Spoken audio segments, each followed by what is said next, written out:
धनुष भंग एवं राम विवाह। विश्वामित्र ने रामचंद्र को धनुष उठाने की आज्ञा दी तो वे उन्हें प्रणाम करके आशीर्वाद लेकर धनुष भंग के लिए चल पड़े। सीता जी प्रार्थना करने लगी कि इस बार धनुष पुष्प सा हो जाए। राम ने धनुष को वंदन करके उठाया और डोरी बांधने के लिए खींचा ही था कि उसके 2 टुकड़े हो गए। विश्वामित्र ने कहा, अब सीता जी बाहर आए, हम उनका दर्शन करेंगे। सीता जी वरमाला लेकर बाहर आईं। इधर रामचंद्र जी सोच में डूब गए कि माता पिता की आज्ञा के बिना विवाह कैसे करूं। सुंदर राजकन्या विजयमाला पहनने आई, किंतु माता पिता की आज्ञा के बिना रामचंद्र उसे स्वीकारने के लिए तैयार नहीं है। सीता जी हार पहनाने का प्रयत्न तो कर रही हैं, किंतु रामचंद्र उनसे कुछ अधिक लंबे हैं, सो पहना नहीं पा रही हैं। हार पहनाने के लिए उन्होंने जो हाथ बढ़ाए तो कंगन में राम का प्रतिबिंब दिखने लगा, तो वे देखने में तल्लीन हो गई। रामचंद्र सिर नवाते ही नहीं थे। ऐसा देखकर विश्वामित्र ने पास आकर कारण पूछा तो राम ने कहा, मेरा लक्ष्मण अविवाहित है, उसका भी तो विवाह होना चाहिए, और वह भी मुझसे पहले। राम अपने लघु बंधु को भूलते नहीं हैं। विश्वामित्र कहते हैं, मेरे राम की जितनी भी प्रशंसा की जाए वह कम ही है। राजा जनक ने घोषणा की कि उनकी दूसरी पुत्री का लक्ष्मण से विवाह किया जाएगा। राम जी को आनंद हुआ और सीता जी की वरमाला को उन्होंने स्वीकार कर लिया। जनक राजा के सेवक कुमकुम पत्रिका लेकर अयोध्या आए। दशरथ जी ने पत्रिका पढ़ी। वैदिक विधि पूर्वक विवाह संपन्न करने के हेतु अयोध्या की प्रजा के साथ जनकपुर आने का उनको निमंत्रण था। दशरथ जी का हृदय आनंद से भर गया। वे जनक सेवकों को पुरस्कार देने लगे तो उन सेवकों ने कहा, हम इसको स्वीकार नहीं कर सकते क्योंकि हम तो कन्या पक्ष के हैं। प्रातःकाल वशिष्ठ तथा अयोध्या की प्रजा के साथ राजा दशरथ ने जनकपुरी की दिशा में प्रयाण किया। मार्ग में शकुन भी अच्छे हुए। 2 पवित्र ब्राह्मण मिले तथा सिर पर पानी की मटकी और बालक को लेकर आ रही सौभाग्यवती नारी भी मिली। बारात जनकपुरी आ पहुंची। जनक और दशरथ का मिलन हुआ। राम लक्ष्मण को लेकर विश्वामित्र भी आए। दोनों पुत्रों ने पिता को प्रणाम किया। नारद जी ने विवाह का मुहूर्त बताया। मार्गशीर्ष मास के शुक्ल पक्ष की पंचमी और समय गोरज वेला। बारात धनतेरस के दिन आई थी और वसंत पंचमी के बाद लौटी थी। रघुनाथ जी की बारात में कामदेव घोड़ा बनकर आया। काम अश्व पर बैठकर राम विवाह करने गए। जब साधारण मनुष्य विवाह करने जाता है तो काम उसी पर सवार हो जाता है। सुखदेव जी वर्णन करते हैं, राजन परमानंद हुआ। भगवान को सुवर्ण रचित सिंहासन पर विराजमान कराया गया। एक एक राजकुमार को एक एक कन्या का दान देना है। सभी ब्राह्मण मंगलाष्टक बोलने लगे। रामो राजमणे सदा विजयते, रामम रमेशम भजे। रामेणाभिहिता निशाचर चमु, रामाय तस्मै नमः। रामान्नास्ति परायणं परतरं, रामस्य दासोऽस्म्यहम्। रामे चित्तलय सदा भवतु, मे भो राम मामुद्धर। हरे कृष्ण। विधि पूर्वक राम सीता का विवाह किया गया। जनक ने कहा, मैंने कन्या का दान किया है। राम ने कहा, प्रतिगृह्णामि, मैं स्वीकारता हूँ। राम सरल स्वभाव वाले हैं। अब लक्ष्मण जी की बारी आई। लक्ष्मण जी ने कहा, हम क्षत्रिय हैं, हम दान लेते नहीं देते हैं, मैं प्रतिगृह्णामि नहीं बोलूँगा। ब्राह्मण ने कहा, आपके बड़े भाई ने भी कहा है। तो लक्ष्मण कहते हैं, वे तो भोले हैं, मैं नहीं बोलूँगा। रामचंद्र उसे समझाने लगे, लक्ष्मण यहाँ तो बोलना ही पड़ता है। लक्ष्मण ने कहा, आप पर जो चाहे सो करूँगा, किंतु मैं कन्या का दान के रूप में स्वीकार नहीं कर सकता। विश्वामित्र ने उसे समझाया कि उन शब्दों के उच्चारण के बिना विवाह विधि पूर्ण नहीं की जा सकती। गुरुजी के समझाने पर लक्ष्मण ने कहा, प्रतिगृह्णामि। विवाह विधि संपन्न हो गई। वर वधू भोजन करने लगे। भोजन के समय यदि कुछ विनोद किया जाए तो भोजन ठीक तरह से होता है। जनकपुरी की स्त्रियां आसपास बैठकर विनोद कर रही हैं। ये युवक भाग्यशाली है, अन्यथा ऐसी रूपवती कन्याएं उन्हें मिलती ही कहाँ। दशरथ जी की तो कोई संतान ही नहीं थी। यह तो अच्छा हुआ कि उनकी पत्नियों ने क्षीर का प्रसाद खाया, तो वृद्धावस्था में भी उन्हें संतान प्राप्त हुई। लक्ष्मण जी से यह विनोद सहा न गया। उन्होंने कहा, अयोध्या में तो क्षीर के आहार से संतान प्राप्त होती है, किंतु जनकपुरी में आकर हमने यह जाना कि यहाँ तो स्त्रियों को ऐसा भी नहीं करना पड़ता। यहाँ तो धरती में से संतान उत्पन्न होती है। विवाह के बाद एकी बेकी का खेल रखा जाता है। जब तक पति पत्नी का स्वभाव एक न हो सके, तब तक विवाहित जीवन सफल नहीं हो सकता। दो तन किंतु एक मन ही तो विवाह है। विवाह के बाद दोनों एक ही हो जाते हैं। अद्वैत की सिद्धि के लिए विवाह पहला सोपान है। सीता जी ने मुट्ठी में कौड़ियाँ छिपाकर पूछा, एकी या बेकी, अर्थात मुट्ठी में एक कौड़ी है या दो। राम ने कहा, एकी। सखियाँ हंसने लगी, कहने लगी कि आज तक अकेले थे, अब तो बेकी दो हो गए, फिर भी कहते हो एकी। लक्ष्मण ने कहा, बड़े भैया की बात बिल्कुल सही है। उनकी भाषा में गूढ़ार्थ है। विवाह के बाद बेकी दो व्यक्ति एकी एक हो जाते हैं। राम और सीता अब दो नहीं, एक है, अभिन्न है। सभी को आनंद हुआ, किंतु आनंद की तृप्ति नहीं हुई।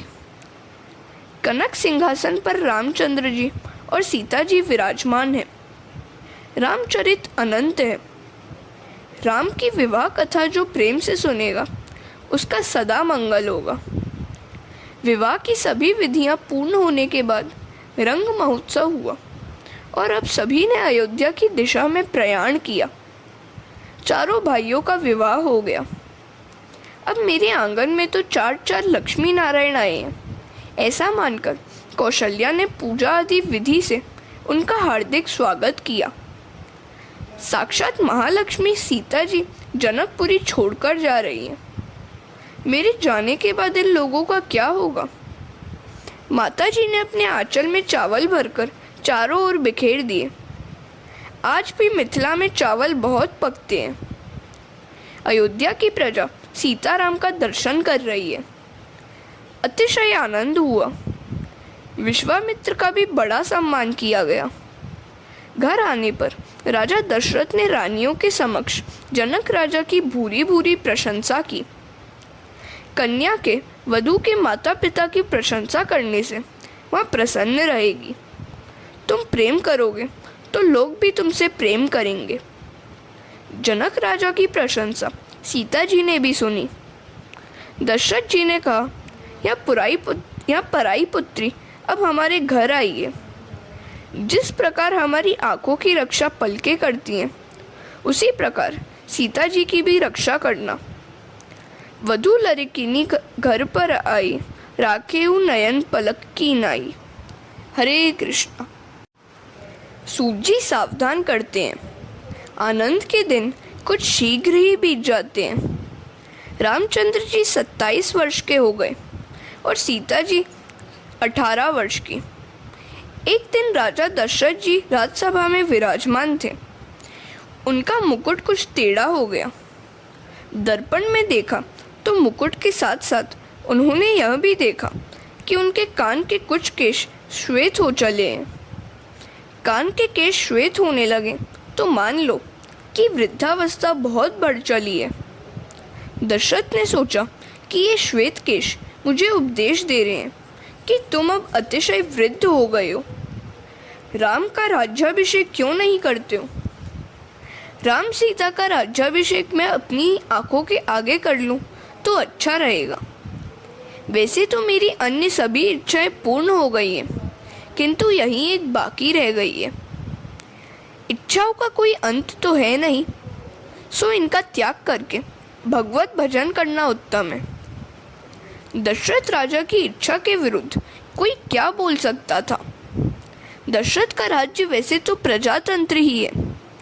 मंत्रीगण और महाजनों की अनुमति के बिना राम का राज्याभिषेक किया नहीं जा सकता।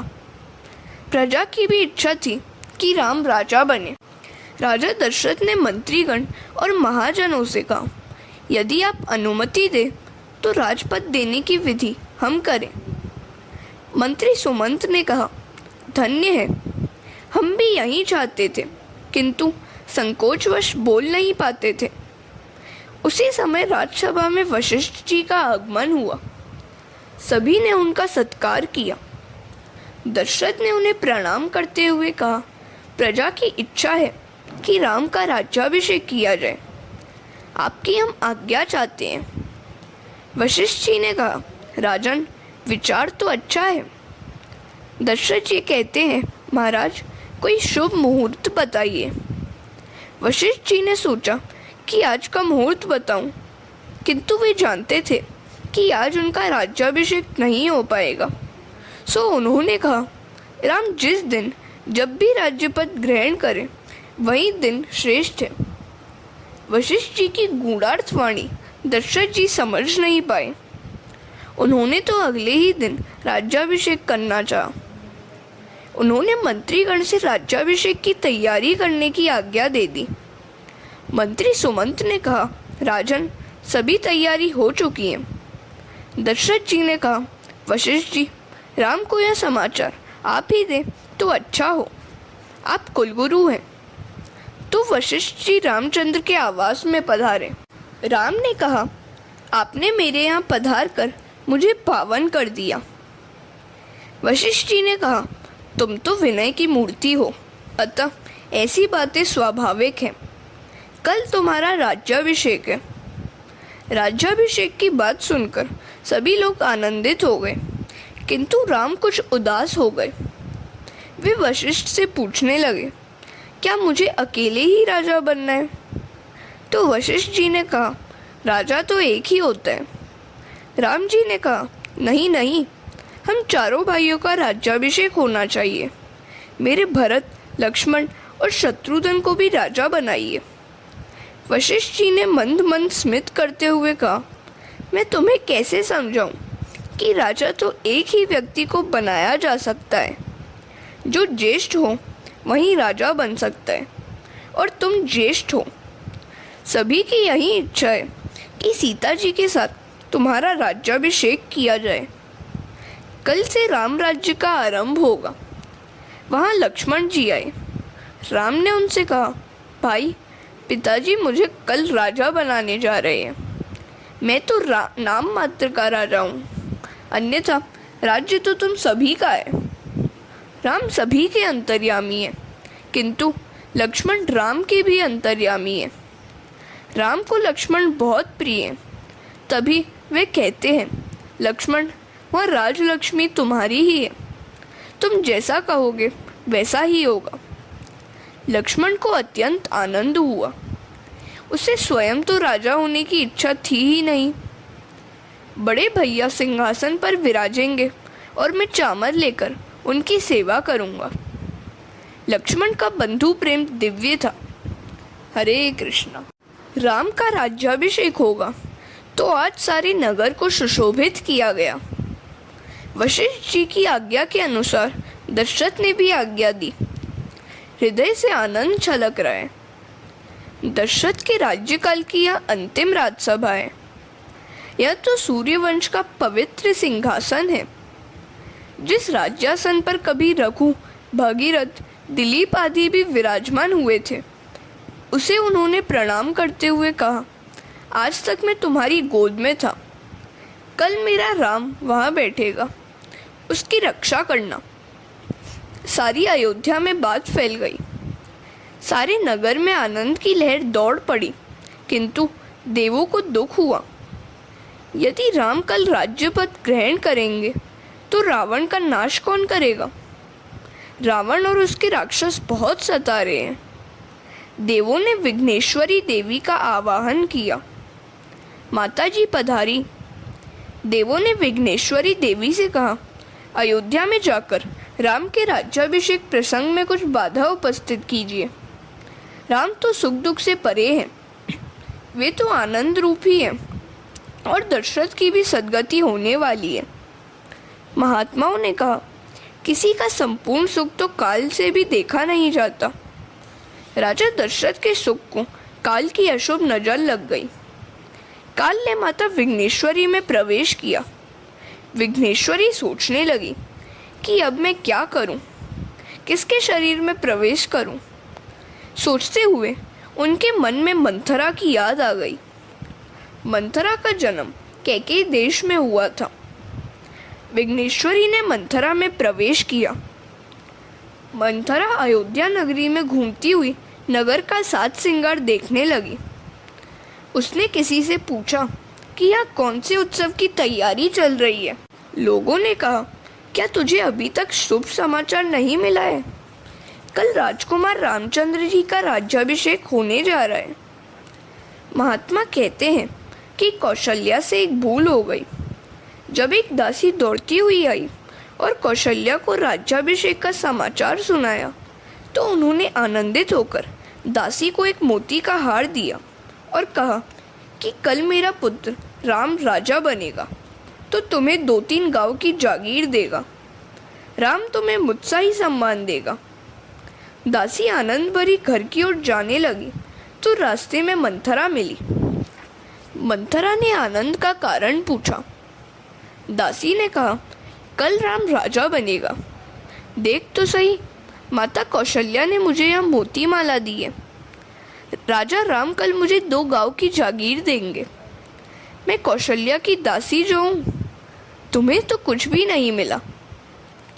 परमार्थ में यदि कोई भूल हो जाए तो भगवान शायद क्षमा कर देते हैं, किंतु व्यवहार की छोटी सी भूल भी लोग क्षमा नहीं कर सकते। परमात्मा बड़ी भूल भी क्षमा कर देते हैं। व्यवहार बड़ा कठोर है। व्यवहार में अत्यंत सावधान रहना चाहिए। कौशल्या ने अपनी दासी को तो बहुत कुछ दिया, किंतु अपनी सखियों की दासियों को कुछ नहीं दिया। मंथरा आदि को भी कुछ न कुछ दिया जाता तो वह विघ्न टल सकता था। व्यवहार करो, किंतु व्यवहार में ही डूब न जाना। जब तक साधु महात्मा को मुट्ठी भर अन्न की जरूरत रहती है, तब तक उन्हें भी गृहस्थी की भांति ही व्यवहार करना पड़ता है। जब तक शरीर है, व्यवहार छोड़ा नहीं जा सकता। व्यवहार करो, किंतु उससे परे रहकर। व्यवहार करते समय आत्मस्वरूप से संबंध न रखा जाए तो पाप होता है। मन के 2 भेद हैं, सूक्ष्म और स्थूल। मन का स्थूल अंश चाहे व्यवहार से लगा रहे, किंतु उसके सूक्ष्म अंश को तो भगवान से ही लगाए रखना चाहिए। जब पानीहारी अपने सिर पर पानी का घड़ा उठाए चलती है, तब उसका स्थूल मन सखियों की बातों में लगा रहता है, किंतु सूक्ष्म मन तो पानी के घड़े में ही अटका रहता है। परमार्थ सरल है, किंतु सांसारिक व्यवहार बड़ा संकुल है। व्यावहारिक कामकाज के समय भगवान को कभी न भूलना। जिस प्रकार स्त्री अपने बालक में अपना सूक्ष्म मन रखकर घर का कार्यभार संभालती है, उसी प्रकार सूक्ष्म मन को परमेश्वर के साथ जोड़कर व्यवहार करोगे तो सफल होगे। हरे कृष्ण।